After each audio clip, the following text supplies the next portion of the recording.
Peoples party, مسلم league نواز اور دیگر اتحادی جماعتوں میں مخلوط حکومت بنانے کے لیے پاور شیئرنگ فارمولے پر اتفاق ہو گیا ہے، جس کے تحت تمام جماعتوں کو قومی اسمبلی میں عددی تعداد کی تناسب سے نمائندگی ملے گی۔ اسلام آباد میں باخبر ذرائع نے دعویٰ کیا ہے کہ شہباز شریف کی زیر قیادت اگلی مخلوط حکومت میں نواز لیگ کو وزارت عظمیٰ کے ساتھ 12 وفاقی وزارتیں بھی ملیں گی، جبکہ پیپلز پارٹی کو 7 اور جے یو آئی کو 2 وزارتیں دی جائیں گی۔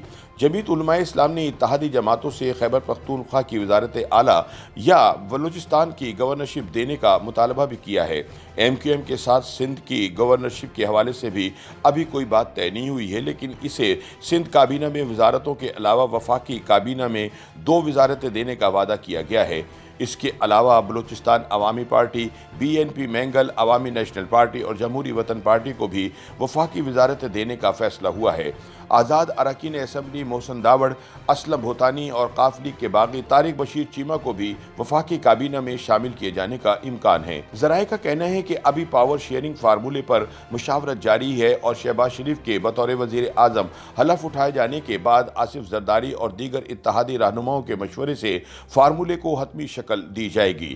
مسلم لیگ نون سے خواجہ آصف، خواجہ سعد رفیق، خرم دستگیر، احسن اقبال، رانا ثناء اللہ، مریم اورنگزیب، شائستہ پرویز ملک کی وفاقی کابینہ میں شمولیت کا امکان ہے۔ سینٹ میں مسلم لیگ نون کے پارلیمانی لیڈر اعظم نذیر تارڑ کو قائد ایوان بنانے پر بھی غور کیا جا رہا ہے۔ اسپیکر قومی اسمبلی کا عہدہ پیپلز پارٹی کے حصے میں آیا ہے اور نوید قمر اگلے اسپیکر ہوں گے۔ یہ بھی طے ہوا ہے کہ چیئرمین سینٹ صادق سنجرانی کے خلاف تحریک عدم اعتماد لائی جائے گی اور سابق وزیر اعظم سید یوسف رضا گیلانی ان کی جگہ چیئرمین سینٹ ہوں گے۔ ذرائع کے مطابق پیپلز پارٹی پاور شیئرنگ فارمولے میں پنجاب سے پارٹی کو زیادہ نمائندگی دینا چاہتی ہے۔ پنجاب میں گورنر کا عہدہ پیپلز پارٹی کو دیے جانے کا امکان ہے، جبکہ اسپیکر پنجاب اسمبلی کا عہدہ جہانگیر ترین گروپ کو دیا جائے گا۔ اس کے علاوہ پیپلز پارٹی کو پنجاب میں وزیر اعلیٰ حمزہ شہباز کی کابینہ میں وزارتیں دی جائیں گی۔ یہ بھی بتایا جا رہا ہے کہ صدر عارف علوی کے استعفیٰ نہ دینے کی صورت میں ان کے خلاف کچھ ہفتوں تک مواخذے کی تحریک لائی جا سکتی ہے اور مواخذے کی تحریک منظور ہونے کی صورت میں صدر کا عہدہ پیپلز پارٹی کے پاس جائے گا، جبکہ آزاد کشمیر میں تبدیلی کی صورت میں وزیر اعظم آزاد کشمیر کا عہدہ بھی پیپلز پارٹی کو دیا جائے گا۔